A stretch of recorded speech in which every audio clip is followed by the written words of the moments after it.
What is going on, All Terrain Nation? Whether it be two-wheel drive, four-wheel drive, or these badass little mid-sized vehicles we all like to drive, this is your All Terrain Nation. I'm your host, David Wood, alongside Mr. the Captain over there. It's Tim with Pickup Truck Plus SUV Talk. I'm just back from vacation. I'm a little blah, blah, blah, blah. So I took a quasi vacation. I worked a little bit, but like I didn't tell people I was on vacation, which is probably the best way to do vacations. And I went to film yesterday, and it had like 7 takes before I could get my verbiage out. And I was like, how do I do this again? And I have a review of a Suburban I drove. I was in Michigan with my family, and even that I shot that, it was even weird. Like it just, I don't know. I'm struggling, man. I'm struggling to get back to it. But that means it was a good vacation. You got you out of your head a little bit, let you think about something else. Yeah. We did some fishing. Went to Port Huron, looked at Canada. So I don't know. It was good. It was good for the kids. I took my sons and my nephew, and they got to see my dad and my brother, and see some cousins they haven't seen in years. So it all worked out good. And then my wife went to Hawaii at the same time. Well, I guess you got to go earlier in the year, so it was payback, right? Yeah, well, so she had a friend who wanted a little girl time, and my wife had needed a break. So we pooled our miles for United, pooled all the miles. You guys know I fly quite a bit. We had 205,000 air miles combined. I booked everything, and we had like 5. 5 miles left. Yeah, and we even had to buy, I think, a couple miles. And so basically, her Hawaii and my Michigan trip cost us like $100 and some bought miles and fees. That's what in this economy. Jesus, yeah. Tim. Yeah, I did economy. I couldn't get the kids in economy plus either because my nephew, I couldn't put him on a reservation. I had to go. He was traveling with a minor. Had to go through the whole airport rigmarole to get him through security. It was a pain in the butt. So yeah. Anyways, yeah. So I have 5 miles. I had 5. I'm gaining more. And then Honest Smith says, please send money to Tim. He only got 10 cents from Facebook. Yeah, I posted this thing on Facebook. I turned on all the monetization for Facebook. Apparently, there was off. Whatever. It said they were going to mail me a check for $100, but because they didn't have things turned on, they quashed that and didn't send it to me. So I was like, oh, that's BS. So then they sent me an email today. Said I made 10 cents. I made $3 this past month. $3, yeah. So this is the huge money we're making on Facebook. It's so great to post over there. Oh yeah, man. That's for journalists. That's where you make all the money, right? Oh yeah. Loaded. So yeah, I'm just now getting back into it. As far as was back yesterday, we got back late Wednesday night, got back yesterday, and then today. So today, this is nice. We're doing a live stream today, and then I'm doing doing a truck news recap this afternoon, and then the weekend. So nice. I didn't know if we would get you on here today because of coming back from vacation. You might have been like, I need to stretch this out just another day. Yeah. No, I need to get back at it for sure. Because a lot of stuff's happening. So we have the Tacoma issues came up. The Frontier got updated. So this is how bad it was. Dave's like messaged me this Frontier image, and I'm like, oh cool, it's a spy photo. Like it didn't even dawn on me. Then the next day I go to a Nissan news press room, whatever. And I'm like, oh, the Frontier got updated. And then so Joe wrote the story up. And we didn't do a video. We didn't do it. So I'm like, well, I'll just do a truck news recap with that this afternoon. We'll talk about it. And we'll talk about it here in the live stream. I completely missed it. Completely. And honestly, I don't know. Anyways. So let's start with what's MTP? Mid-sized truck podcast. Okay. I don't know. I keep playing the name of these shows, man. One day I'll settle on something. So let's talk with the Tacoma issues, because that blew up while I was gone. I just watched Icon's video where they blew the shock. Yes, I saw that. If you guys don't know, Icon's the suspension company, which is the irony of a suspension company. They were like 20 miles in on a test strip, and all of a sudden you hear clunk, clunk, clunk, clunk, clunk, clunk. Yeah, well, so this is. We were talking on the forum about this, and I'm getting cynical in my older age. I'm not as old as Dave, though. I just learned that. Is that so? Icon blows the shock. They basically have a bolt. It looked like a bolt or something on the top of the shock came out and the hit the frame. Okay. So initially they said there's no bump stop, and there's some videos on YouTube right now saying Tacoma's got no bump stop. What the hell? Well, Icon shows the bump stop. It's literally in the video. They flip the shock tower around. There's a bump stop. And then Car Carry Nut did a TRD Pro Tacoma review, a really kind of harsh one. I was so surprised Ahmed did that. He was really didn't like the truck. Let's just say it that way. And he shows a bump stop. So this whole notion that Tacoma is being built up bump stops, I don't know where this came from. There's another video that I didn't even click on it. Thumbnail is all about not having bump stops. Yeah, 331. You go fast forward to 331 mark, but that's the bolt that came through, and then the 331 mark is where he shows the bump stop. 331. Yeah, somebody in the forum said about there it is right there in his hand. So there it is. So that is the bump stop that's been relocated inside the shock, which I don't think is a bad deal. I mean, you're going to hit that. That's generally we're going to hit it anyways. There may be some engineering reason for it, but my cynical part with this was, okay, so Icon goes out, breaks the shock, and then in the same video, they try to sell you the part that makes it not happen. Yes. Well, I mean, that's what they do. I don't know. Am I being overly cynical on that? Because I'm just like, well, it just seems like, well, that's really convenient. You guys broke it and then talked about how to fix it. Like, and I could see, I mean, this is just a weird one. Yeah, I mean, I think it was just the luck of the draw. I don't know. I know some people over Icon. I don't think they're sleazy. I don't think they're. Yeah, I know. It's cynical me. But the irony of a suspension company trying to develop a suspension for this vehicle and then Toyota's brakes. But what's funny about, I'm pretty sure, I don't know this for a fact, but the suspension that they're putting under it with the dual reservoir, I'm pretty sure it's the same setup that the Bronco uses. So it's by Bilstein or whoever makes it. But it's the same. If you look at it, it looks like the same suspension anyways. And a lot of times they just retool the bottoms or the way they attach to the upper control or to the mount. So, I mean, I think this shock's been out for a while. I just think it was a luck. Yeah, I think this is I mean, how do you, to me, this is a weird one-off thing. I don't know. It seems odd that, because like to your point, they use Fox or they use Bilstein. I think it's Bilstein. Here, I'll bring it. Is it Bilstein? Yeah.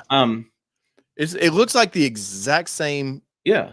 As the Sasquatch package uses, and I know Ford, the way they mount it, it's even same down here, except Ford has a mount where it goes into the lower control arm, the way they like to mount it. But as far as the shock itself, looks like the exact same shock.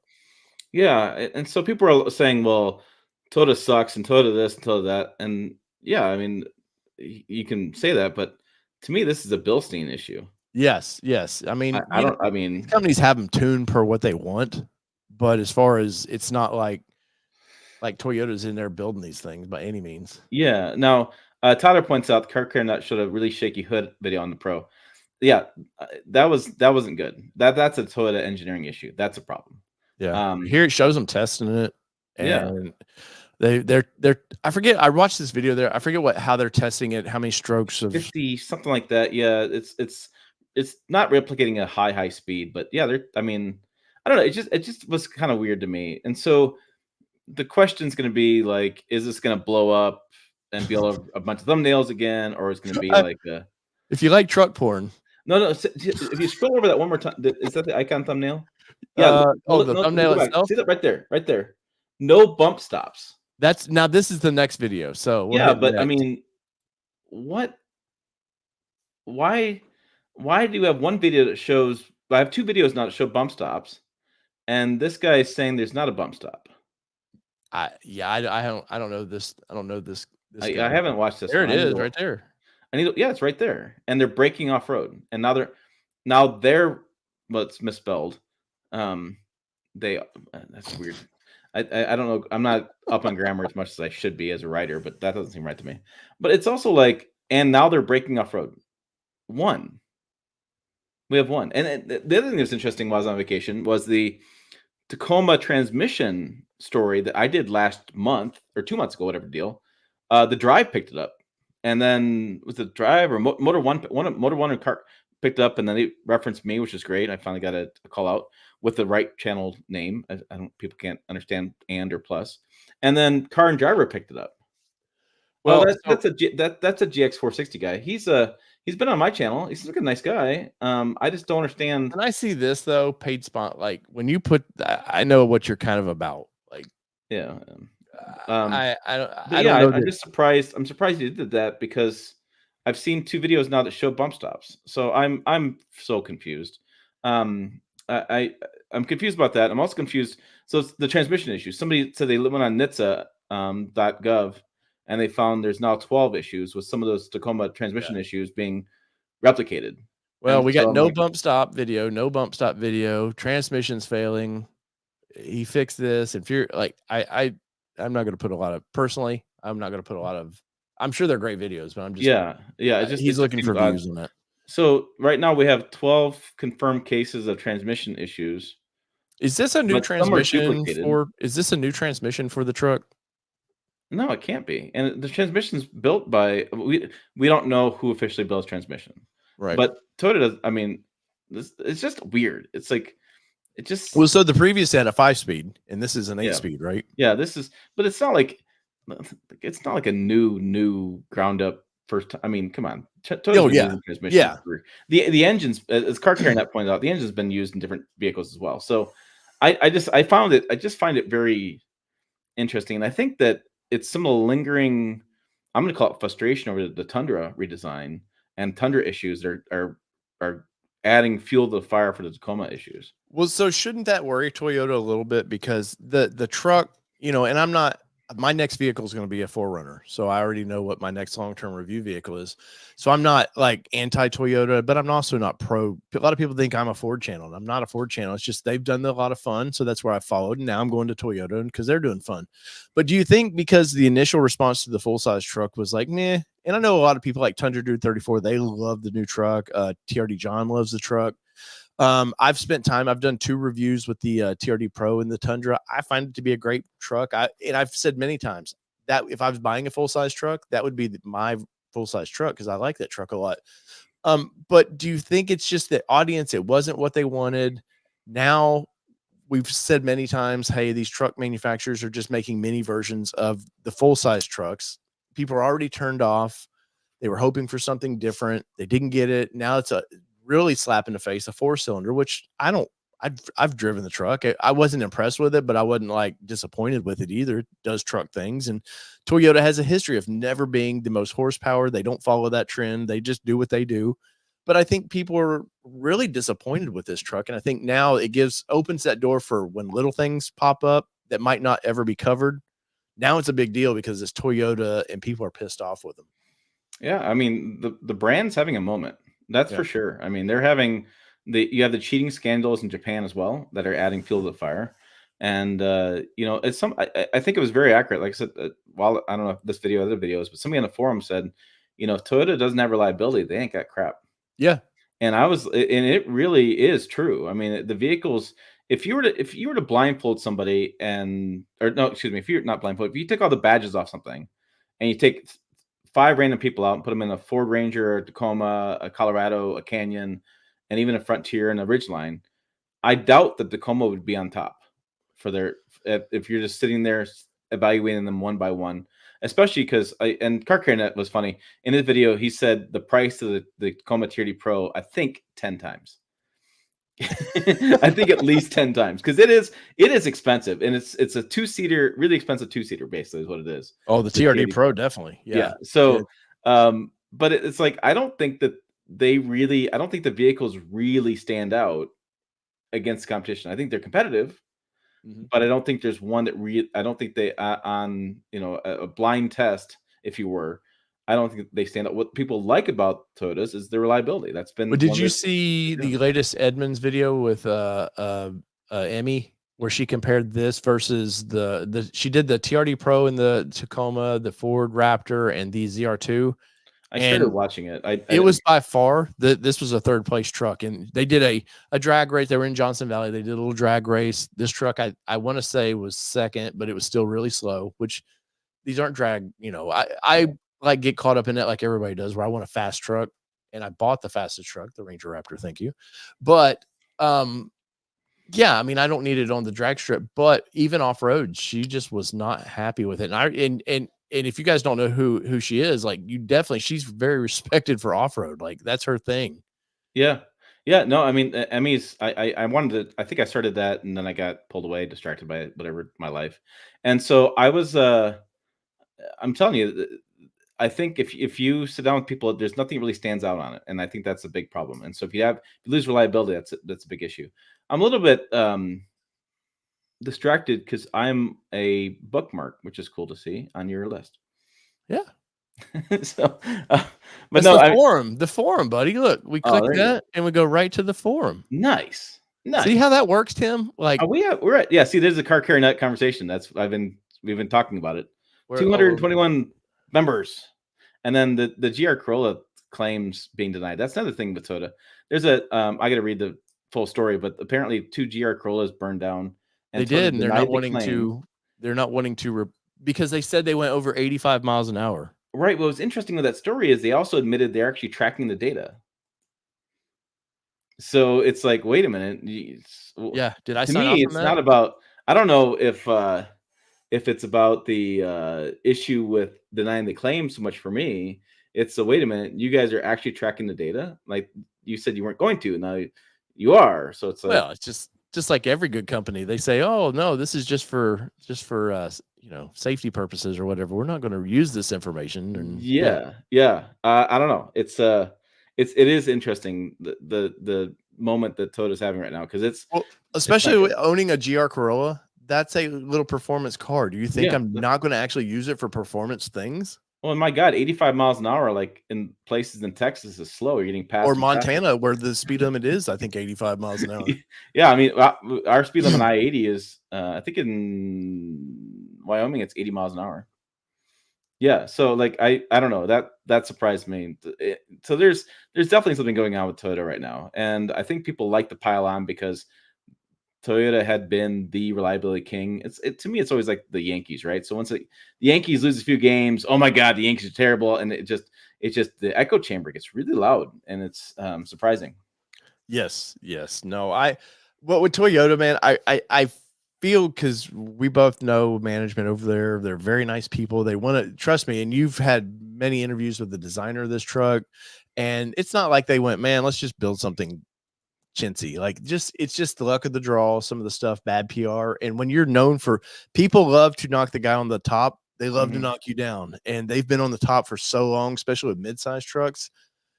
Yeah, it's pretty easy to knock them down. Now, I will say there's things about this truck that I don't like. And I was pricing one out the other day. I was looking at the TRD Pro. I thought, maybe I'll flip the Raptor into the TRD Pro, since the 4Runner is going to probably not be here till next spring.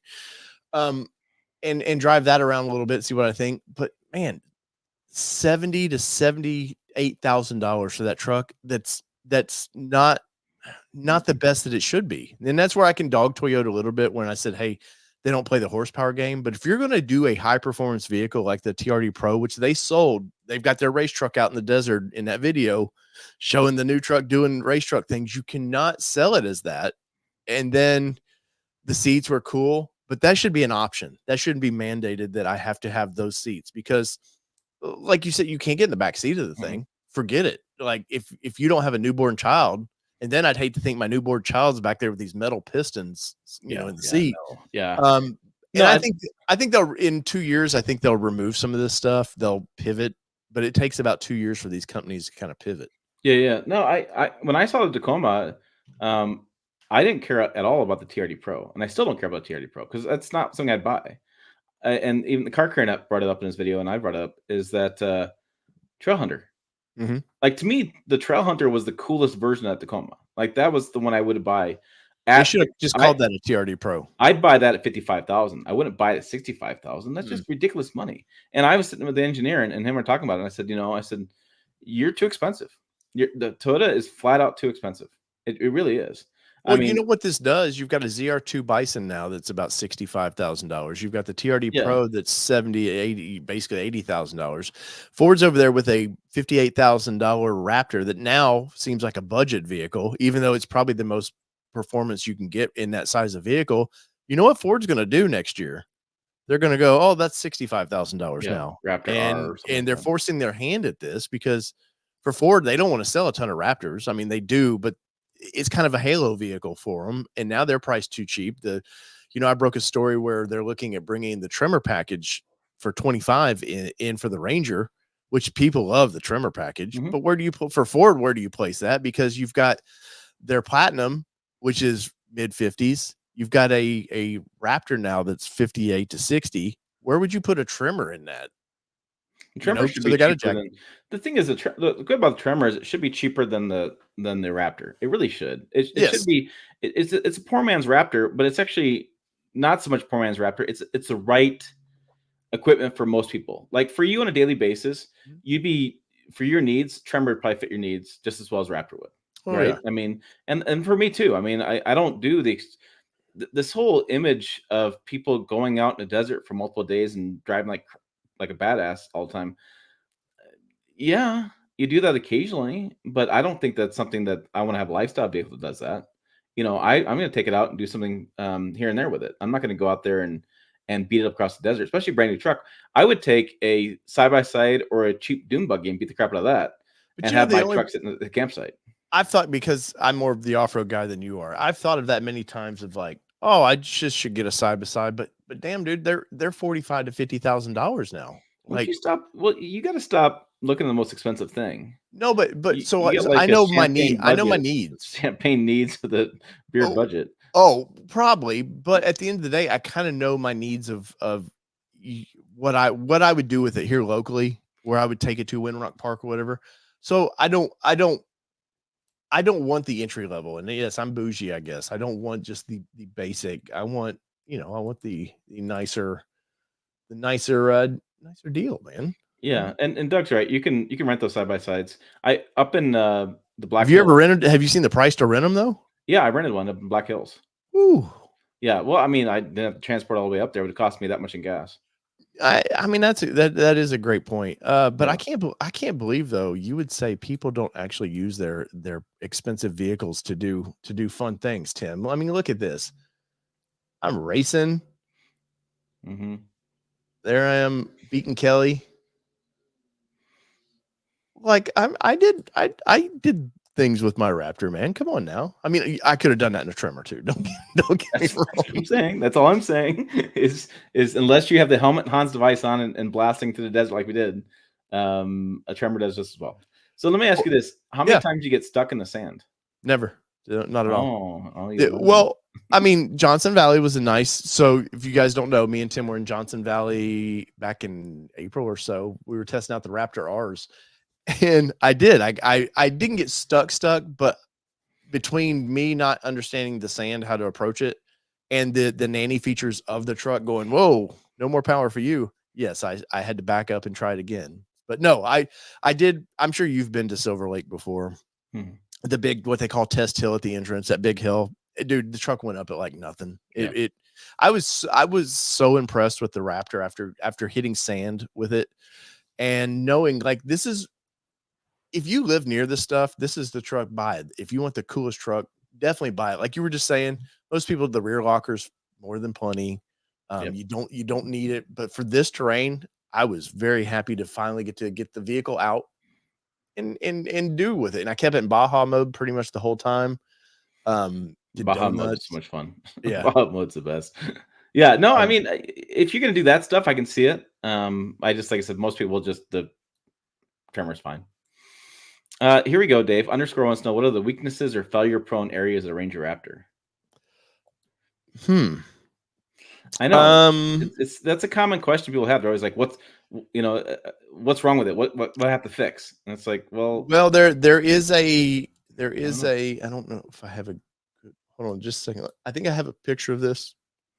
There's one little at the front linkage. There is a plug for the thing that the Australians have figured out real quick. And I've got sorry, I'm trying to find the picture real quick to show you guys. There is a plug that can come undone and in aftermarket solve that problem by making a little shield that goes around it. I think I deleted the picture, but that's the one thing right now. Honestly, the truck's been pretty bulletproof right now. I know there was a few with sensor issues, but I don't think that engine's been around forever. So it's not like that's some brand new engine. The transmission's been around for Ford for a while now. Some people were complaining about shift points, but I think those people are the same people probably putting it in sport mode and not understanding sport mode is made to shift hard, get quickly. Other than that, right now it's been pretty bulletproof. There's a couple little quality things about it that I noticed early on. There's a piece of plastic under the mirror that hides a sensor that was just sort of dangling. Yeah, I remember that. Yeah. And I've read other people had the same problem, and some people haven't. I haven't even taken it to Ford about it because I've honestly kind of forgotten about it. But so far, the truck's been pretty bulletproof, and I think that's why maybe Ford has been developing these things and letting Australians and Indonesian markets sort of work the bugs out. So by the time it gets to America with their larger buying audiences, we don't have the problems that maybe like Toyota's having with this American developed, Tacoma, maybe. But so far, so good with the truck. I've put 5,000 miles on it since April, which may not sound like a lot, but it is for me. And they've all been smiley. I've been smiling, happy. Couldn't wait to go put more miles on it. Right. And it's interesting. I always tell you I do my 5 good things, 5 bad things, and nobody cares with the good things. People just fast forward. Negativity sells, man. I know. What's wrong with it? What do I got to do? What's wrong with it? And it's like, why can't there? And there's a huge negative undertone in the entire world right now. I feel like, why can't it just be good? Yes. I don't know. Apparently it can't be. Yes, I want to bring this up real quick since they were asking about that, because this is soon as I hit the dunes. This was my reaction. I was very happy. I was in this truck that was just made to do what it was doing, and I would only been in the sand just for a few minutes, and I was like, this is badass. So that's been my reaction to that truck so far. Yeah, and it's interesting. He's already priced out new shocks for his ZR2. I don't know that I've ever priced out shocks. Have you priced out shocks? I mean, for the most part, see, I don't want to like our Bronco. We initially bought it for, right. It was supposed to go away, and then Kelly fell in love with it. So I did put Icon shocks under that recently. I put a lift under it. But no, most of these vehicles I buy for press vehicles now, I'm not looking to. I don't want to upgrade them. I don't want to, mess with them. I want them to. If it breaks, it's because Ford did something wrong, not because I added to it. But it'd be expensive. They coil your $3,000 easily. Yeah, well, everything is expensive, but especially newer vehicles, the stuff's expensive to replace. Even tires are expensive. I mean, everything's just crazy. But I had that. Who's not expensive, Tim? Huh. Nissan. Yeah. So this is interesting. So you can finish your other story. I didn't mean to interrupt. Yeah, no. You're fine. I don't know. I mean, you've covered Nissan more exclusively than I have in the years past. What did you think of this? So this is the I guess if you haven't seen it, the Frontier has a new grille, basically new front end ish, and a big screen inside, and more availability for long bed. Yes. So per Nissan, and what's funny was I was going to Michigan and I drove right by one of their testers, and I saw it on Thursday, and I didn't get to drop the video till Sunday night because of traveling. I just didn't have, and I didn't think they were going to release the truck Monday. So I dropped a video and like, oh, here's a tester going around. I saw the big screen. The lady was talking to Paul at work. I could read the screen clearly. It was really nice. And in that video, Tim, I said, Nissan will refresh it like this. If it's injection molding, they will fix it. If it's sheet metal, they don't mess with it because stamping's expensive. Injection molding is expensive, but it's relatively easier to do in a truck. So I said they'll fix some things in the dash. They'll play with plastics, but past that, I mean, because if you look at like Xterra, the first gen Frontier is when the Xterra came out. If you look at, they had the square headlights for the first gen Frontier. Then the Xterra got those round lights, and then Frontier got to change just a little bit. It's because they were told you can't mess with stamping because they're kind of a cheap company, and I mean, it seems to be working well for them. They keep making profits recently, but I don't understand with this truck. I thought the last generation, or I guess the previously refresh of this truck, looked great. I like the grill of it. I didn't like Frontier stamped in the grill. I don't need redundancies of what I bought. I know what I bought. Same with the Titan when they did that. I didn't like it in that either. they've now put the old hard body style in there, which is goofy because it's not active. It's just a plastic hole that so somebody can put Raptor lights in. That's all that's about. Um, it takes away the silver of that just takes away from to me of the front end. The wheels, these wheels to me, in my opinion, are awful. These are and it makes me sad because I said in that video before I dropped this video, Nissan always brings it with their wheels. They have such a good partnership with the wheel companies in Japan. Like they know how to make really cool wheels. And I said it in the video. This looks like something a tuner guy said. This is what off-road people need. And I don't mean that degrading to the person. They're just doing their job of whoever designed it. That's their approach. But whoever designed this wheel had no idea what people do off-road. Because you're gonna scratch that the first time you go in through some rocks. That's gone. You're just gonna scrape it off there. And now you've got this really ugly lines through this bright orange Pro.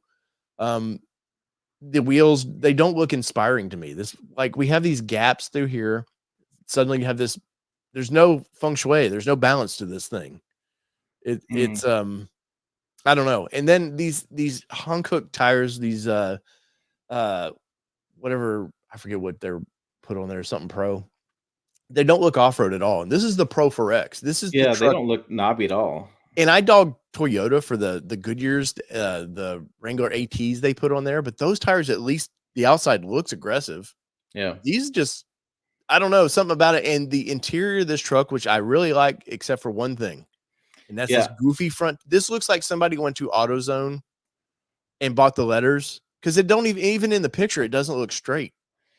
It looks, I was showing my dad this photo. We were looking at it, and that Frontier looks terrible there. Like, it just looks. You know where they got it from, though, right? Yes, Toyota. Yeah, Tacoma on this. And I don't like the Tacoma on the dash that they do. I've never liked. I don't like when Toyota does that. I've always hated it. So I would take some fishing line and just remove those lettering. Well, you hope there's no holes behind it. That's what you hope. There's no holes. Yeah, because it just doesn't. It doesn't. I don't know. Maybe in person it won't look that big. You can take his comment down, by the way. You still have it up there. It may not look in person. It may not look that bad, but the photo of it, ew. And then the rest of the interior, like, I was looking at the knobs, because that's always Nissan's things, right? So they always use the same knobs and everything. And I think those knobs, volume knobs, are bigger. It looks like the knob size is maybe more. Let me download these real quick, where I can we'll really critique this. I'm a Nissan, guys. I've been a Nissan fanboy. Tim knows for a long time, because Tim's the one that told me. I had some words with one of their PR people, and Tim goes, "Why are you just covering Nissan?" I was like, "Well, that's all I know." Like, but I've been a Nissan fanboy for a while. So these knobs for the AC, they've been using this stuff for 20 years. It's directly from the Titan, and yes, you can see a little clearer the Frontier there, with a nice clean photo. Oh wait, I'm sitting here talking and you guys can't even see. I apologize. Oh, so fake. I'm looking at the comments. Fake bead lock, not lock. Is Ranger Raptor relatively easy and cheap compared to throw 35s and small lift? Yes, you can put perch collars on them and put 35s under it. Yeah, I'd cringe. One guy says I'd cringe every time I got in the Frontier and had to see that. Yeah. Well, okay, so I'm going to give them some credit, because I think that the knobs are bigger, which that's always been my thing. It's like they use the same, like I said, same knobs for 30, 40 years. Mm-hmm. It's crazy. So that's better. Look at all that piano black. Oh, that's going to look terrible. Yes, this is I do like the integrated hazards and stuff. I think that was pretty nice. The vents, the way they go around it, looks great. I mean, I will praise them for this. They didn't put a big tablet sticking right. up. Yeah. It looks like it's integrated. It looks like they thought through putting on there. Because I think between this and the way Ford does their infotainment, looks great for a truck. I don't need. I'm so tired of the trend of, like, let's stick it up higher and higher in your line of sight. Yeah, I hate that too. Before long, it's going to be through the window, and the people behind you can see what radio station you're listening to. I don't need that, man. This is plenty for me. But this screen size plenty fine. My biggest thing people have said in the videos, though, cameras. please tell me they upgraded the cameras because Nissan's cameras are straight from the early 2000s. They're awful. They're bad. Yeah, I scroll down. Let's see the rest of that below that. So this is what I was talking about earlier. If I had the picture up, this is out of Titan. Yeah, this knob out of Titan. Yep. Everything about this. Happy to see they got USB-C and A. I would love to see them just go to C though. Unfortunately, with Apple, they should follow what Apple's doing now. They're gone just to C, most popular phone. Just I do like how the heated steering wheel button is next to the heated seats. The Titan was always on the other side. It was just didn't make any sense. Yeah, so that makes sense. So you have your heated seats, heated steering wheel, parking sensors. Yeah, these rockers for these. They've used these. I've seen these in Altimas, everything from mid 2000s. Yeah. I'm surprised they didn't polish their knob. Oh, there you go. Critique them on that one. Look at all the fingerprints. Look at that. Come on, man. and I like the grab handles. I think those are just fun. I do too. Yeah, I like, and that's a good trend for people that if you're doing outdoor truck things, it's nice to have a grab handle there. Yeah, it is. I don't know. I don't understand it for the driver. I think just symmetrically it makes sense to put it on both sides, but I do like that. Charging. Yeah, wireless charging. So yeah, and we'll see on the wireless charging. Right now, there's a trend on wireless charging where they don't work. They slide around all the time. You make it. I had the Camry. I made a left-hand turn, whatever, and my phone went flying across in the wheel well for the footwell for the passenger side. So steering wheel, Nissan doesn't do a bad steering wheel, but once again, this is straight from the Titan. Yeah, so in Titan 2016. Yeah, yeah, and I've also kind of criticized them. This is the dumb thing, criticizing with the door latch. It's just a cheap. Well, it's because this is all from the same. It's from the truck they got rid of. It's all in the same position. Same, everything about this is exactly the same. Yeah, my understanding, the internals is the same internals. Yeah, and Doug's right. The problem with lettering on the Frontier is if you have to clean it. Oh yeah, it looks like they're raised lettering too. They are. Like I said, I pray that you could take those off. Yeah. But yeah, I don't like this trend. I'm over the trend of stamping in the back of the tailgates, and I don't want this trend to kick in. Yeah, everybody follows Toyota. But let me pull this down a minute. I'll bring up another picture of this interior because I think I like the colors they've chosen. I think they've done a really good job. It's a stylish truck for the budget. Remember, Nissan, unfortunately, they're a one focus at a time company. So this was the Springs focus. So they won't pay it any more attention for a while. So I'm surprised though how fast they did refresh it. I don't think that. So underscore wants to know if there's an armrest or the grab handle on the A-pillar. No. There's no. Not on driver's side. No. I like the seats. Nissan's had pretty good comfortable seats for years too, and they do a good job of seats. And there looks like, I wish they were cooled seats though. Are they not? No, they don't. I only saw over here the heated. Oh, that's true. They only have heated seats. Which I said that in a Colorado video, Ford Ranger. The Raptor video. Yeah, and I'm like, well, if you're gonna take this desert racing, wouldn't you want cooled seats? Or where the truck was intended to be used. Yes. Yeah, that was I don't know. And people had lots of opinions, obviously, but that's my thought. And so small sunroof, okay. I mean this map lights and eyeglass holder has been used in the last generation. It's the exact same from the last generation, and that's what I mean. Like they do to keep this truck affordable. People have to get used to it, and we critique these things because we're in all the newest and latest and greatest. But for Nissan to try to keep this truck affordable, that's definitely why you see some of these things like it. But no, the seats look great to me. I love all the stitching.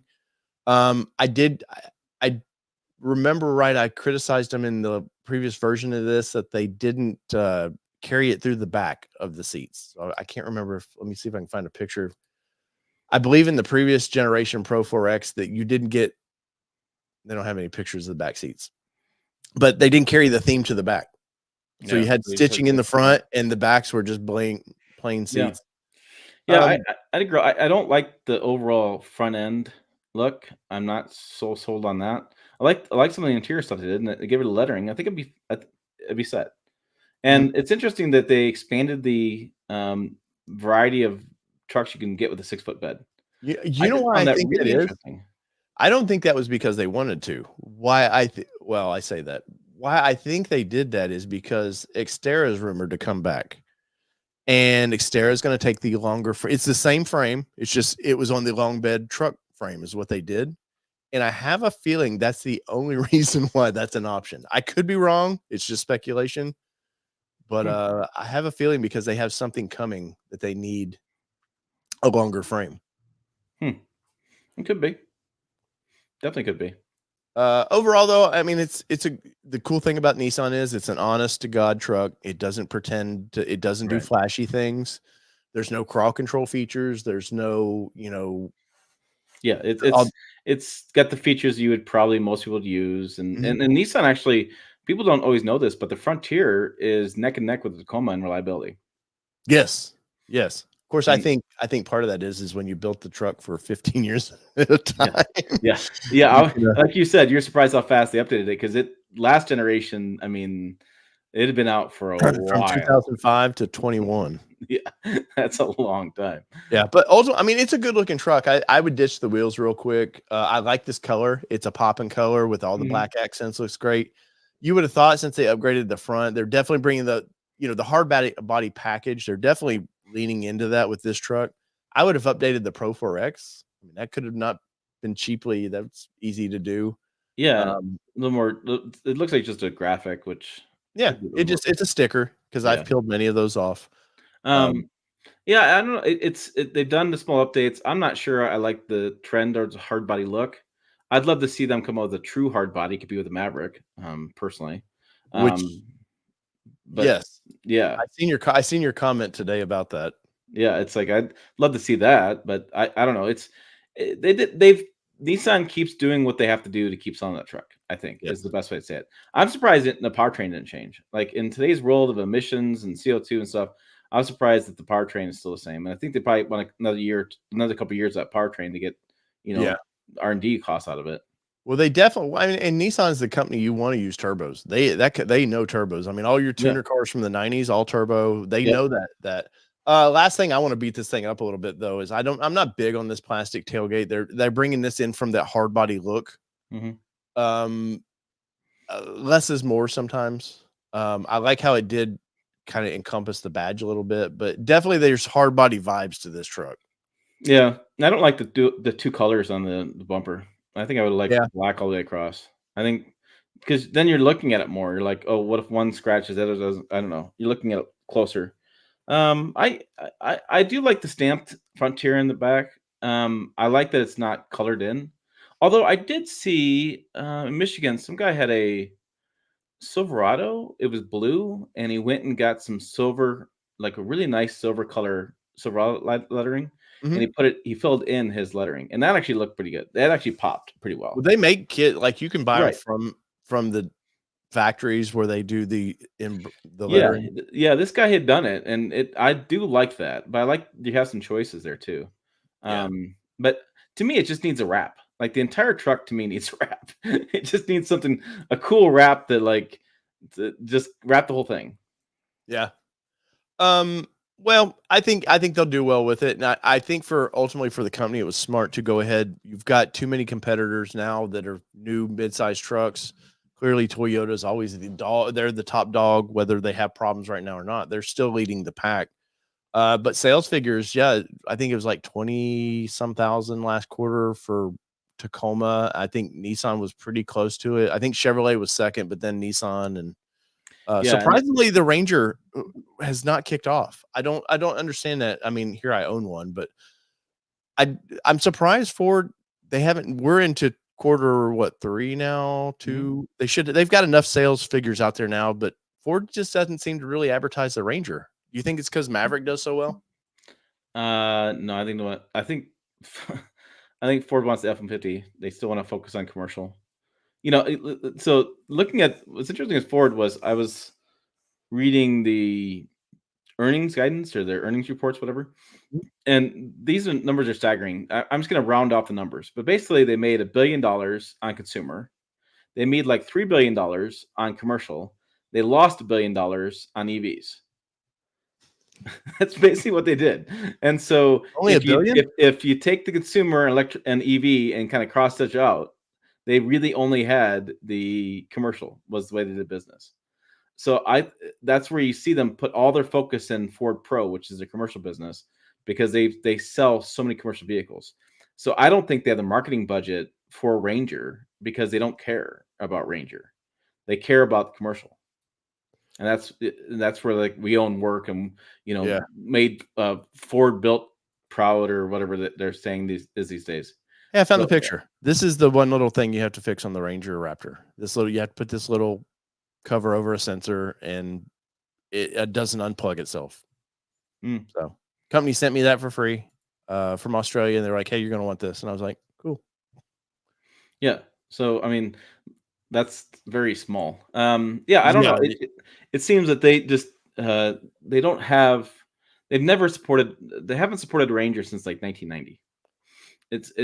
And we basically, like to your point, we get the leftovers from Australia. I think that's really because globally that's what the Ranger sells a lot, and in the US just doesn't, because and it's also too much competition for even with Ford, Maverick, Ranger, F-150, and some customers.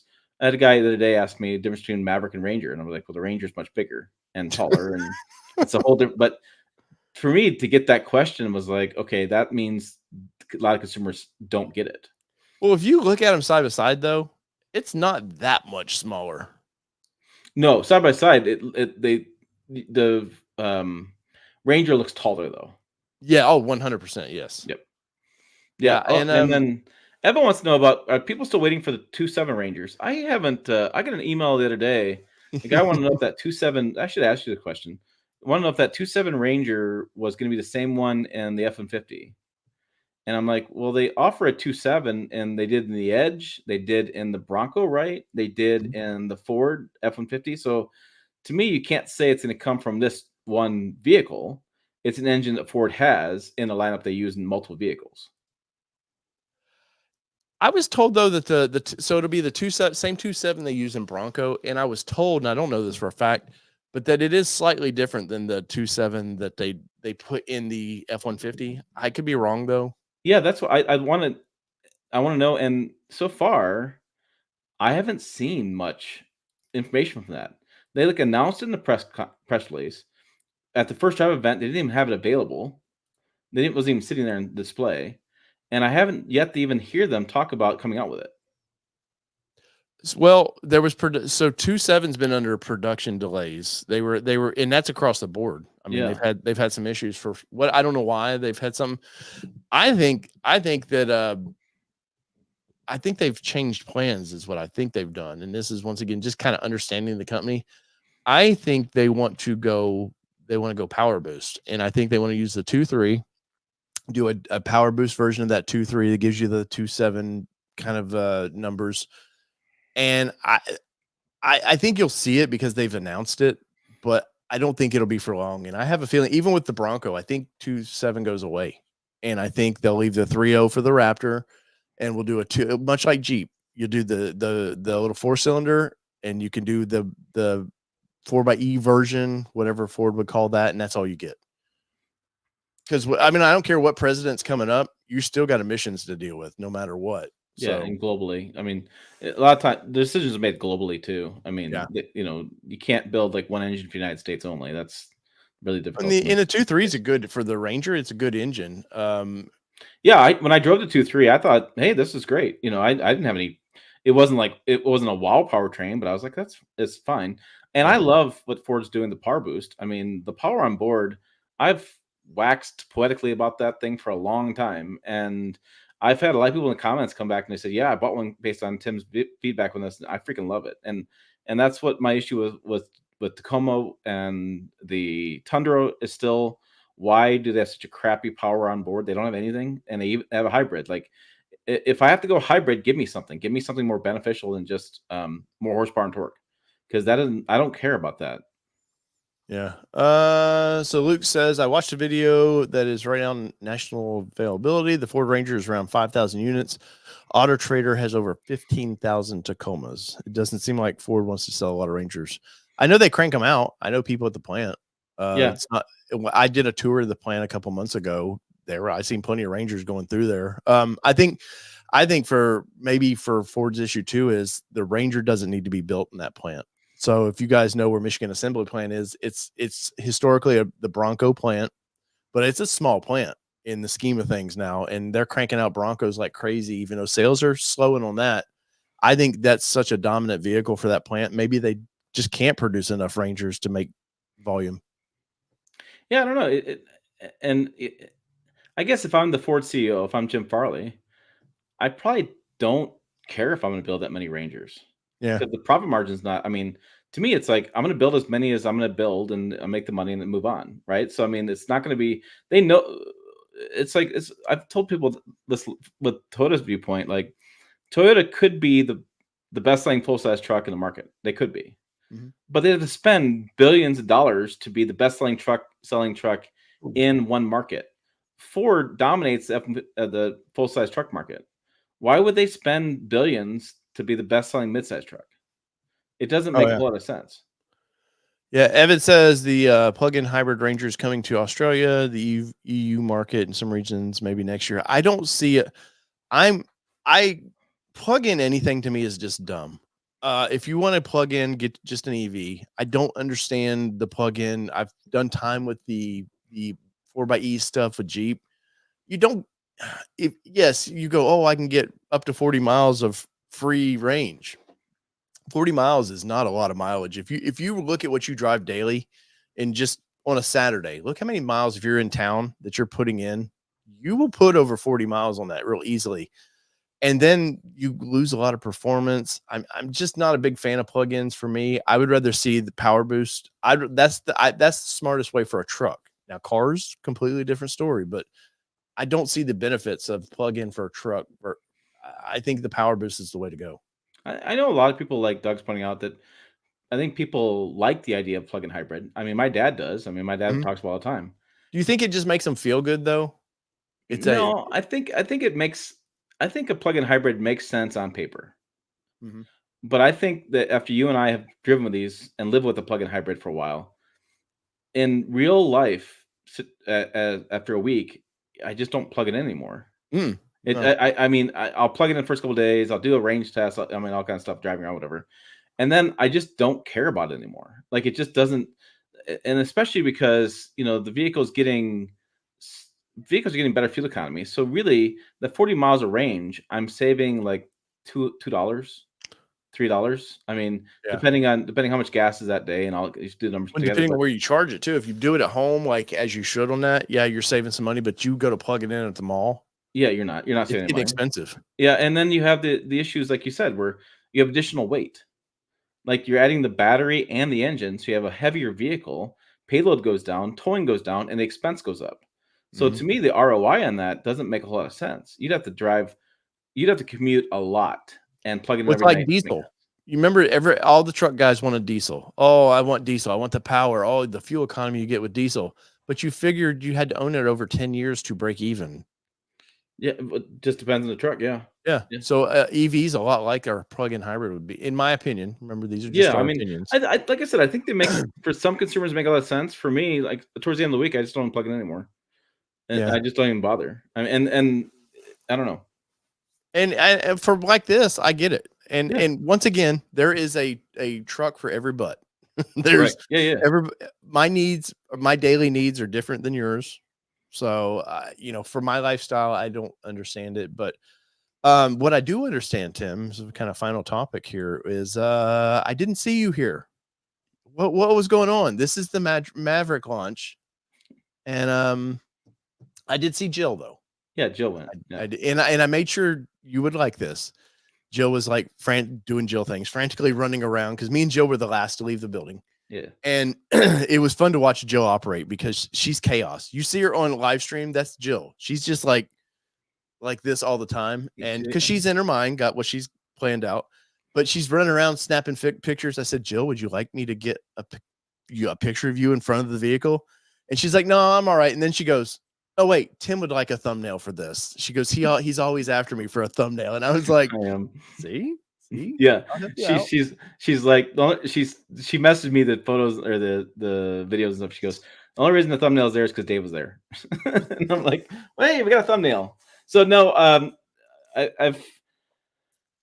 I'm definitely pulling back on travel for sure. I like being home, but Yeah. the problem I have is Michigan. Michigan, I just was there, and like I said, it's a full day for me to travel to Michigan. Jill, it's like a 30-minute flight. Yeah. So whenever I can, Jill goes, like Yeah. whenever possible. Well, yeah, for you, there's no for those that don't know, Tim's in Nebraska, and there's no like I mean, you have an airport, but it's not like it's like that little puddle jumper to get you somewhere where there is an Yeah, I airport. mean, it's for me to be so. I happened to do some stuff at GMC while I was on my vacation. I just because I flew in the same time, Mhm. but they wanted me to be there for like this event for the Maverick and for the GMC coming up next week. That's under embargo. Sorry, can't talk about it. But it's like an hour. You're there for like an hour, maybe two, maybe, Yeah. and then it takes me 2 days to get there and back to be there for an hour. Like, Yeah. it's just difficult, and these videos I don't know how yours did, but these videos never do well for us. It did pretty good. Yeah. I was about 14,000 views on both videos, something like that. Not too bad considering I don't have a big Maverick audience, but Yeah, I mean, what is your impressions of this truck though? Obviously not a ton changed. I know they all-wheel drive hybrid stuff like that. People had been asking for. mhm, And at the press event, they definitely listened to what people have been asking for and tried to tailor the truck right. now accordingly. The Leah, one of the designers was there, a younger guy, super spunky. He loves this truck. This was his baby, you could tell. Very passionate. And sometimes we go into these things and you can just tell this was just the next check box to check to move to the next Right, right. job. Yep. This guy was very passionate about it and was excited that people wanted some changes. And the biggest for me was I really liked the trimmer uh till you see the price of the trimmer and then it doesn't make sense anymore because I went away from this going that might be my next truck to it might be fun to have something small to have to live with and see how does that work for my lifestyle till I saw the price and I was just like that doesn't make sense anymore. Oh my god, that Lobo was it Lobo all kitted up? It's like $40,000. Oh yeah, yeah, which is Yeah, I was happy I thought the name was goofy. Lobo's already confusing for because they did the F-150 Lobo or something. It was already like the name was yeah, in use. I didn't yeah, understand yeah. that, but No, I like the update for the front end. It's a little bit polarizing to some people, but I think it's got a little more style. I think the biggest thing is the prior generation Maverick. People thought it just didn't stand out. It just yeah, was too plain. So this one's got a little more style. I'll give you that one. I like that. The all-wheel drive hybrid. That was a brain fart from the beginning. I don't know why that wasn't from the launch. I like the Maverick. What mystifies me with the Maverick is um, why there's not more competitors in that space. I don't know. I You know, talked to Ford I about think that. I've done the sales numbers for a while. And I think the Mavericks were like 26,000 a quarter or something like that. I mean, really solid numbers. Definitely And whole car volume numbers. yeah, I mean, so this is Ford's car basically. Mhm. This is better than the Fiesta or whatever they had before. So I'm like, I don't understand why there's not more competitors in the space pushing Ford to do more. You know, because competition is always good. Yeah, But I thought the Maverick they did a really good job on it. I think that the launch was great for this. I think Ford was really surprised at the sales volume. I remember the story from Jim Farley talking about how there are people the in headquarters Ford's headquarters was split. Some people half people didn't want the Maverick at all. Other really. people really wanted it. And like, can you imagine if you're sitting there going, "I think this is dumb. Nobody's gonna buy it," and all of a sudden the sales numbers are like, you know, like I remember talking to you before the launch of this vehicle when we were looking at some stuff, and I was like, I don't get it. I just don't get it because I was new Ranger was coming, so that yeah, was my approach of like, why would you have two similar vehicles? But no, I mean, I think after knowing this vehicle a little bit, I look to people like my dad, who's mhm, 80s, mhm, shouldn't probably be driving anymore, but he loves a small pickup. And if this was had come out maybe 10 years ago where he could bought one in the secondary market, I think he would have been all over this. My dad's a GM guy, but he loves this little truck. It's perfect for his lifestyle. He can yeah, do truck. He doesn't. So my dad, like he loves the Raptor. I let him drive it right. the other day. He was all excited, but he's like, this is too big. I need something that just feels a little bit smaller. And at the time when my mother was alive, this would have been great because she still could have got in and out of the vehicle. Right. And it would have worked for that. Now my dad he wants a spot for his little dog, so the dog can get get in a seat if he has his own seat. He's plenty happy. But that's where I want to get to my life. I want to have a little spot for a little dog, a little bottle of whiskey, sit in my chair. That's all I want. That's all right, man. No, right. but so it's like I think Tyler's right though. He says Maverick needs to stay cheaper than midsize. I think the sweet spot for the Maverick was $20,000 front wheel drive, 40 miles per gallon, which is what now 26,000. 26,000, and now all wheel drive is a starter, and it's like or hybrids now the start whatever. It's a weird thing. I don't know about you, but how many AutoZones and Napas near you have Mavericks? Yep, they all do. Like they all do. They all it makes so much sense for those guys, and I know a lot of fleet companies. I'm surprised like companies like Orkin or True Green aren't moving to Mavericks. It's such a great size for them. Anybody can get in out of it, and taller people can fit in the Maverick. I think one of the surprising things of the Maverick is the interior headroom, even for that small pickup. It is impressive that people. I've had people 6'6" get in there, and they said they're fine. Now, I think if you get 4 guys, they're all 6'6", and put them in different vehicles, you get 4 different opinions.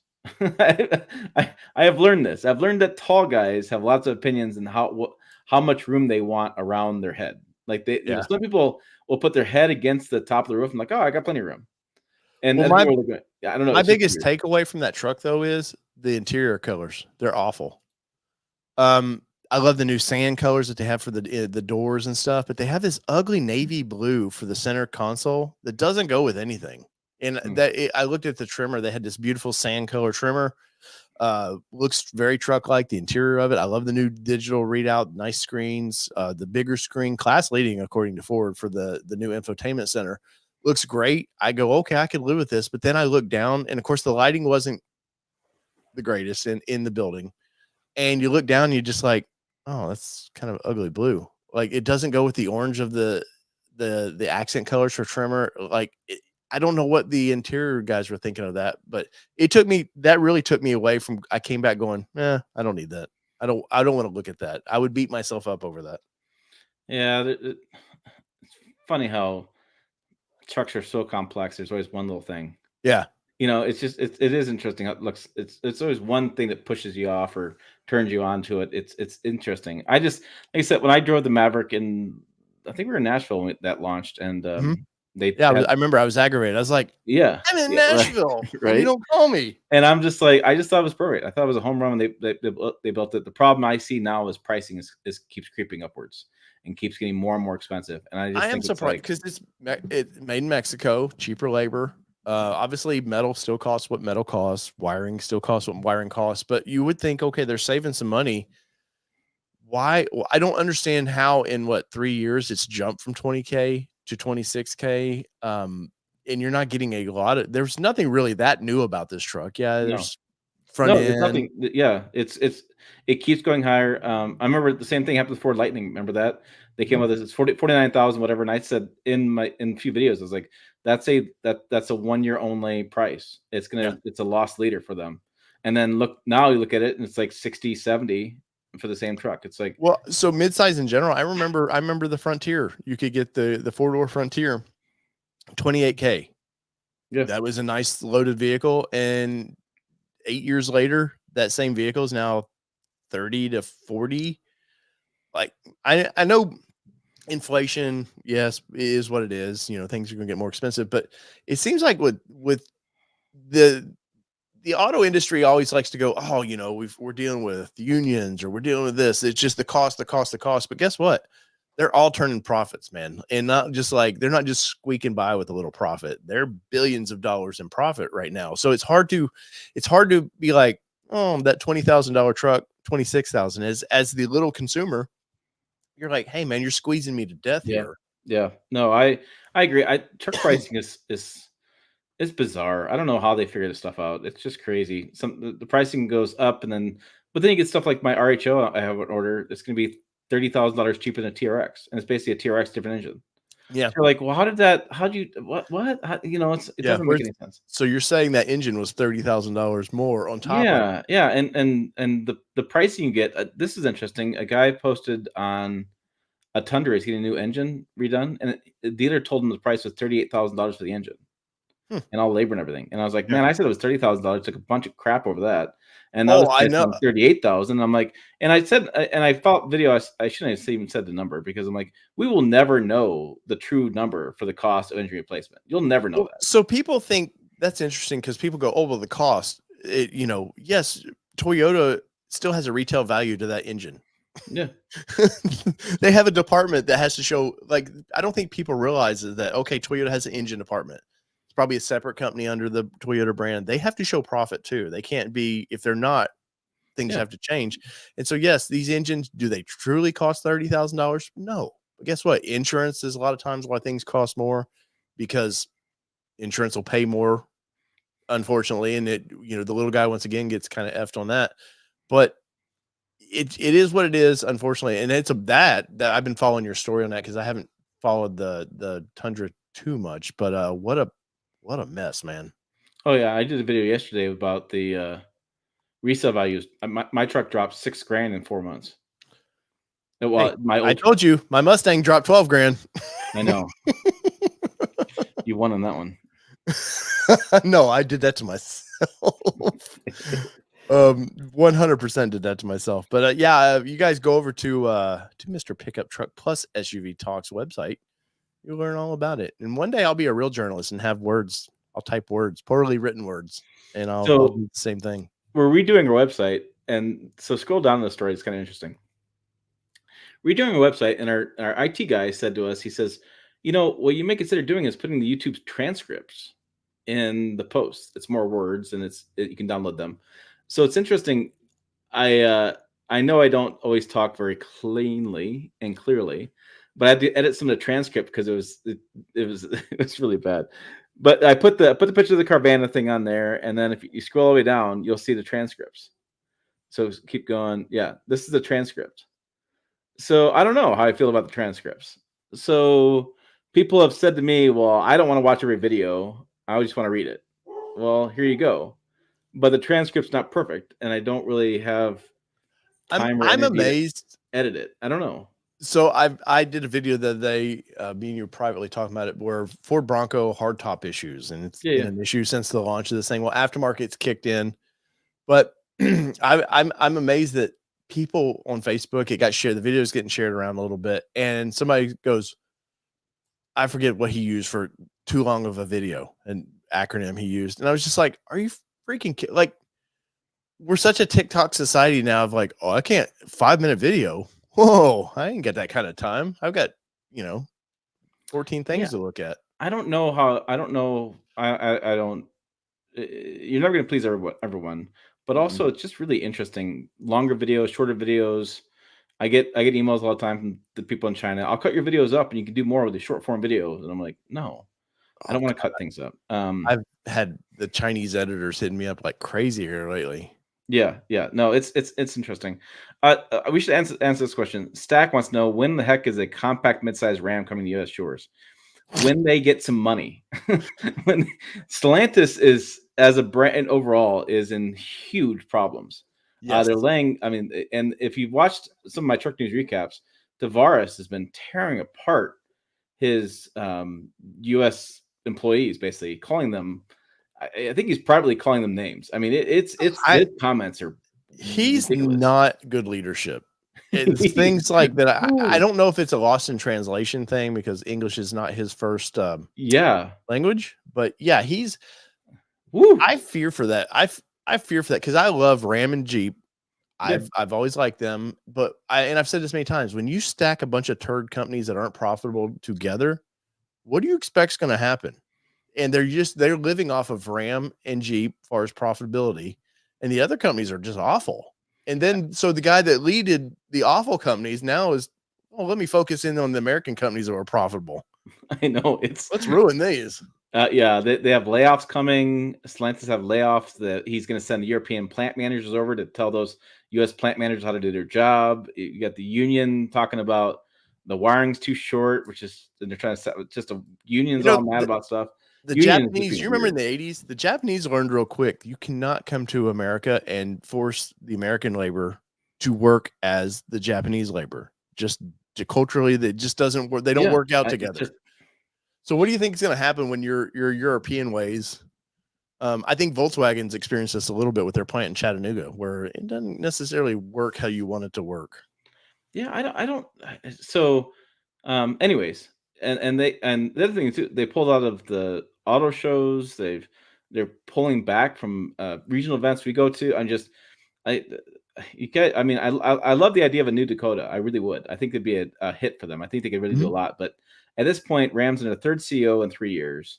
Layoffs are coming. Plants are having issues. I don't see it. I just don't see it. And the new 1500 is rumored to be delayed as well, and they can't get enough. They can't do the power on board like they want to do with Ford. Kind of copy them a little bit because that's delayed. So I can't get that on my truck. So it's like it's Do you think some of this though is from all of the union layoff or the union shutdown stuff like that from last year? We lost a lot of third tier providers, parts manufacturers, and is it now catching up? Like the engine issues, the 2.7 with Ford. You think some of this is just that trickling down? I think no. I still think the strike is impacting stuff. Like so, I would say for like the Ranger, I think the Ranger sales numbers are still impacted by the strike. Remember that we saw that thing in the summer. Strike happened in the fall, and the first drive event was in the spring, like of next year. I picked mine up in April, though. Yeah, I mean, so it's like just still getting volume. They sold 1,000 Ford Rangers the first quarter of this year. 1,000. Yeah, that's it. GM has had issues with the Colorado Canyon. They pushed those back as far as refreshes, as far as when they came out this last year. So I still think there's some strike stuff hanging around. I still think there's some, especially supplier chain. The supply chain takes forever to get caught back up, and who knows if it ever will. I mean, it's just hopefully it comes back. But yeah, I think there's still some lingering effects of the strike, and I covered the strike quite a bit, and because it was a big issue, and I'm still surprised that my counterparts, and not so much you, because you were doing a variety of things, but like I'm surprised that some of the bigger outlets and things didn't cover the strike as much. Are you saying I'm not a big outlet, Tim? Come on, man. I'm saying you have your. It doesn't. I have my own niche. It doesn't fit. Yeah, it doesn't fit your channel. But I'm surprised more people didn't do, because to me that was a huge deal. It really was a big deal, and I'm surprised that it didn't get more coverage. I think we're still paying the price for some of that strike. Yes. Well, what do we got coming up with you, Tim? What's coming up this week? Anything good? I have a really cool video. I'm getting back from vacation, getting things caught up. And I think you'll really enjoy this one too. It's an interesting discussion. So Chevron. Mm-hmm. So the Chevron law was tossed out, doctrine, whatever we call it, was tossed out July 1st last month. I interviewed the head of public affairs for SEMA and for Consumer Reports, discussing Chevron, what's going to impact the auto industry, and if you can legally right now delete your diesel. That's been a lot of conversation online, and I have a two-part. I'm going to have to figure out how to edit these stuff together. But I interviewed both for just 10 minutes. I thought I don't need an hour and a half video. So I asked some really basic questions, and their answers surprised me. I will just say it like that. So I'm going to get that video out probably Saturday or Sunday, something like that, because I want to get it out right away because I thought it was really interesting, and I think I'm a big. I'm not a what do I say? I'm not a mechanics channel. I can do do-it-yourself stuff, but I'm not going to, like car care now. I'm going to tear apart and tell you that kind of stuff. Yeah. But I love the journalism side of the business. It's where I really focus at. And I love reading some of the government stuff, and I read the cafe rules all the time. And so when Chevron came out, it's really interesting. You have to watch the video, Dave. No, we explain what Chevron is. We explain the impact of it. We explain what you need to know. It's very interesting. It's just a very interesting video. And I'm excited to put that out. So that's coming out. I did a thing with XPEL. I got to get that video together in my head because it's an interesting. We put on some PPF stuff, and so it's interesting. That's an interesting video. I had the Suburban video shot and done. I see to put a thumbnail on it, and I have a Mazda CX-50 shot and done. Just need to thumbnail on it. So I think those I really like the idea of the Expel video. I like the idea of the Chevron video. And after and I have a model. I have the CX-50 coming in a couple weeks. Yeah, it's interesting. Kind of overlooked brand sometimes for some reason. Yeah. So Doug says, I'm very interested in that video, Tim. I was personally impacted by BS regs when I was still working. Yeah, it's interesting how they categorized it, whether it was a big deal or not big deal, and whether the impact was going to be. It was very eye-opening video, and I'll probably do a short little intro, and then I think I'm going to try to merge the two interviews together and kind of go back and forth with those best I can. But it's going to take me some time to edit, which is why I didn't get it done on vacation. But I think that's a really interesting topic. And I love those topics. I love covering those topics on my channel because I think if I were to, toot my own horn, I think I cover those topics better than anybody else does, as far as letting the experts talk. I think a lot of times I'll watch interviews, and the interviewer is talking so much, it's like you don't hear from the expert, and I basically ask questions and then I shut up. Well, I hate. There's nothing like, the news. They have their little debates, their little 4-minute debates, and they ask a question, and then you never get to hear the answer. Yeah. I don't care if it's long form. I just want to hear it. Yeah. So I feel like I do those interviews really well, and it took me a good week to get information together. And I actually was writing the story up on it, and I had it all written up in my head. But I was like, you know what? I was going to grab some quotes and things. I thought, no, I'm going to get some experts. I'm going to interview. So I reached out and got people responded back. We had interviews. So I think it's an exciting video. I really am curious about how I'm going to word it, because it's a topic that I think people care about. But if you don't know what Chevron is, you just don't know. You're going to be lost in that video. So I got to make sure we do the intro. We'll discuss what it is, and then how it's going to impact stuff. But I really got the idea. I was covering the Supreme Court ruling. I get up emails all the time. I have an email set up for that, and I was reading some of the rulings on that because I didn't know what Chevron was before this all became news. And then I was watching a video where a guy was in California and he was talking about Chevron, and he has some diesels, and he's like, I can finally delete my diesel, right? Because now it's illegal and I'm like, no, the EPA still has emissions, right? And so, yeah, and then I learned something about the 2022 Inflation Reduction Act, which impacts Chevron. So again, it's a very interesting video that it's really enlightening when I get done with it. And again, when I get all edited out. So I'm really excited for that. I'm excited for the Expels. Expels got some really crazy stuff going on at their factories. Do some cool stuff. That stuff sticks like crazy, and it's impressive what they're doing down there. Isn't it crazy though that you got to spend $6,000 to cover a brand new car, to keep it protected? It's expensive, but they also have a setup where they're doing just the front quarter of a truck.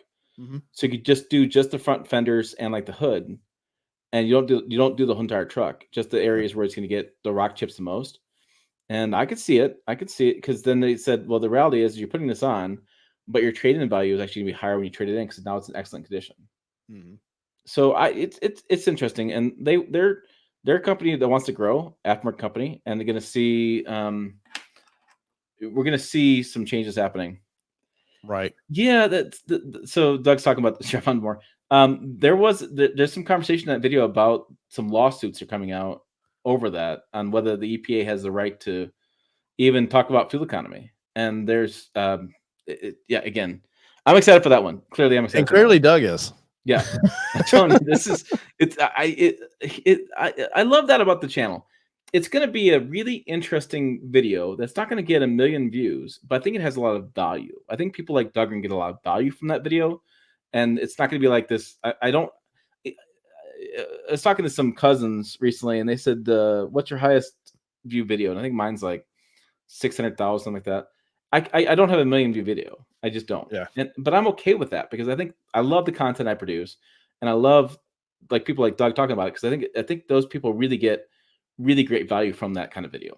Hey, I don't have 100,000 view video, so I don't want to hear it. Oh, yeah. 87,000 is as close as I can get for some reason. I know, it's like the videos go and they stop, and it's I don't know, or they get like one takes off. Like the Ford Ranger video was like my best viewed video for years, and I've done the same video like with a Colorado and with this, that, and other. Doesn't get crap. I'm like, I don't understand it. No, but I'm happy where my channel's growing though, because I'm seeing more of I'm 60, 70,000 view videos. So it's like, as long as I keep seeing growth like that, I'm happy. And speaking of growth, you guys would smash the like button for me on my channel. I would greatly appreciate that. You'd make a little young 50-year-old, well, almost 50-year-old happy. And I'm the young one. And look, he's got the gray in his beard. I'm the younger looking one, and I'm the older one. So make me happy and smash the like button for me. The like button, especially, you would believe it or not, would not believe what that does for a channel. So just if you like it, even if you don't like it, when you hit the frowny button, it still helps the channel. So engagement. Yes. Just like you do when you meet a young lady and eventually you want to live together, you get engaged. So I was like, where are you going with that one? I don't know, man. So whether it be 2-wheel drive, 4-wheel drive, or these badass little mid-sized trucks that we all like to drive. Yeah. Tim, take us out. We'll see you down the road, the normal, not insane road of engagement, wedding talk. Later.